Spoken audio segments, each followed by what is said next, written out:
ಇದು ಯಾರ್ದು ಅಲ್ಲ ಸಾಹಿತ್ಯ ಪರಿಷತ್, ಲೆಫ್ಟ್ರದ್ದು ಅಲ್ಲ, ರೈಟ್ರದ್ದು ಅಲ್ಲ, ಸಂಪ್ರದಾಯವಾದಿಗಳದ್ದು ಅಲ್ಲ, ಎಲ್ಲರದು ಅಲ್ಲ ಅಂತ ಎಲ್ಲವನ್ನೂ ಒಳಗೊಂಡಂಥದ್ದು. ಇದು ಯಾಕಪ್ಪ ಅಂದ್ರೆ ಇಲ್ಲೇ ಬರವನ್ನು ಮಾಡುವಂಥ ಒಬ್ಬ ವ್ಯಕ್ತಿ ಸುತ್ತೆಲ್ಲ ಪರಿಸರವನ್ನು ಅದನ್ನೆಲ್ಲ ಚಿತ್ರಣ ಮಾಡ್ತಾ ತನ್ನದೇ ಆದ ಕಲ್ಪನಾ ಲೋಕದಲ್ಲಿ ಒಂದಿಷ್ಟು ಪರಿಹಾರ ಹುಡುಕುವಂಥ ಪ್ರಯತ್ನ ಮಾಡ್ತಾ ಇದ್ದಾರೆ ಸಾಹಿತ್ಯ.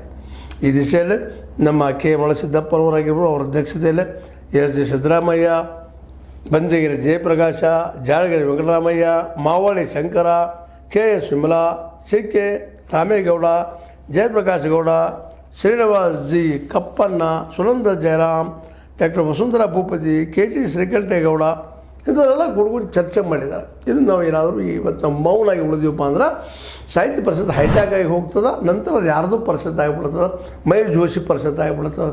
ನಾಳೆ ಸಾಹಿತ್ಯ ಪರಿಷತ್ ಬೇಕಾದ್ರೆ ಟೈಟಲ್ ಚೇಂಜ್ ಮಾಡಿಬಿಟ್ರೆ ಅದನ್ನು ಮಹೇಶ್ ಜೋಶಿ ಪರಿಷತ್ತು ಅಂತಾರೆ. ಇದನ್ನು ನಾವು ಸಾಹಿತ್ಯಗಳಾದಂಥವ್ರು ಇದನ್ನು ಈಗಾಗಲೇ ಖಂಡಿಸಬೇಕಾಗಿತ್ತು. ದೊಡ್ಡ ಪ್ರಮಾಣದಲ್ಲಿ ಇವು ಹೋರಾಟಗಳಾಗಬೇಕಾಗಿತ್ತು. ಇದನ್ನು ನಮ್ಮಲ್ಲಿ ಯಾಕೋ ಇವು ನಮ್ಮ ಸಾಹಿತ್ಯಗಳು ಸಹಿತ ಇವತ್ತು ಒಂದು ರೀತಿ ಮಲ್ಕೊಂಡಿದ್ದಾರೆ ಏನೋ ಅಂತೇಳಿ ತಮ್ಮ ವಿಚಾರ ಸಹಿತ ಹೇಳಿ ಹಿಂದೆ ಮಾಡುವಂಥ ಅನೇಕ ಸಾಹಿತ್ಯಗಳ ಜೊತೆ ಮಾತಾಡಿ ಕೇಳಿದ್ದೀನಿ ನಾನು. ನಮ್ಮ ಬಂದು ಒಂದು ಇಂಟರ್ವ್ಯೂ ಕೊಡ್ರಿ, ಇದು ಮಾಡ್ತಾ ಇದ್ದಾರೆ, ನಿಮ್ಗೆ ಏನು ಅನ್ನಿಸ್ತದೆ ಅಂತೇಳಿ.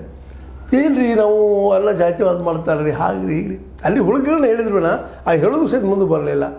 ಇದು ಅತ್ಯಂತ ನೋವಿನ ವಿಷಯ. ಆ ಎಲ್ಲ ವಿಷಯಲ್ಲಿ ಇವತ್ತೇನೋ ಒಂದು ಹಿರಿಯರು ಕುಡ್ಕೊಂಡು ಈ ಒಂದು ಸ್ವತಃ ನಮ್ಮ ಕೆ ಮನಸ್ಸಿದ್ದಪ್ಪ ಮಾತಾಡ್ತಾರೆ, ಸಾಹಿತ್ಯದ ಗಂಧ ಗಾಳಿ ಗೊತ್ತಿಲ್ಲದ ಸಾಹಿತ್ಯ ಅಂದರೆ ಏನು, ಅದ್ರ ಗಂಧ ಏನು ಗೊತ್ತಿಲ್ಲ ಈ ವ್ಯಕ್ತಿ ಏನು ಅಧ್ಯಕ್ಷರನ್ನಾಗಿ ಆರಿಸಿದ್ದೇವೆ ತಮ್ಮಲ್ಲಿ ತಾವು ಆರೋಪ ಮಾಡ್ಕೊಳ್ತಾ ಇದ್ದಾರೆ. ಎಂಥವ್ರು ಆಯ್ಕೆ ಮಾಡಿದಪ್ಪ ಅಂದ್ರೆ ಸಾಹಿತ್ಯದ ಗಂಧ ಗಾಳಿ ಏನೋ ಗೊತ್ತಿಲ್ಲ, ದುಡ್ಡು ನೋಡ್ಕೊಂಡು ಹೋಗೋದು ಅವೆಲ್ಲ ಅವ್ಯವಹಾರ ಏನಾಗಿದೆ ಹೊರಗೆ ತೆಗಿಬೇಕಾಗಿದೆ. ಇವತ್ತು ಪ್ರಶ್ನೆ ಮಾಡಬೇಕಾಗಿದೆ. ಮತ್ತು ಎಷ್ಟು ಕೋಟಿ ಕೇಳ್ತಾ ಇದ್ದಾರೆ ಅವರು,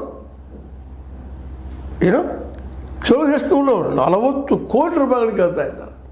ಇರಲಿ ಮಾಡಲಿ, ಕೆಲಸಕ್ಕೆ ಏನು ಅಡ್ಡಿಲ್ಲ. ಸಾಹಿತ್ಯ ರಚನೆ ದೃಷ್ಟಿ ಇಟ್ಕೊಂಡು ಒಳ್ಳೊಳ್ಳೆ ಪುಸ್ತಕ, ಒಳ್ಳೆಯ ಸಾಹಿತ್ಯಗಳ ಪುಸ್ತಕ ಪ್ರಿಂಟ್ ಹಾಕೋದು, ಮಾಡೋದು, ಹಂಚೋದು, ಅದು ಒಂದು ಬೆಲೆಗಳು ಕಡಿಮೆ ರೇಟಲ್ಲಿ ಹಂಚೋದು ಮಾಡೋದು ಮಾಡಲಿಲ್ಲ ಅಂತಲ್ಲ. ಸಾಹಿತ್ಯ ಅಭಿರುಚಿ ಹಬ್ಬಬೇಕಾಗಿದೆ.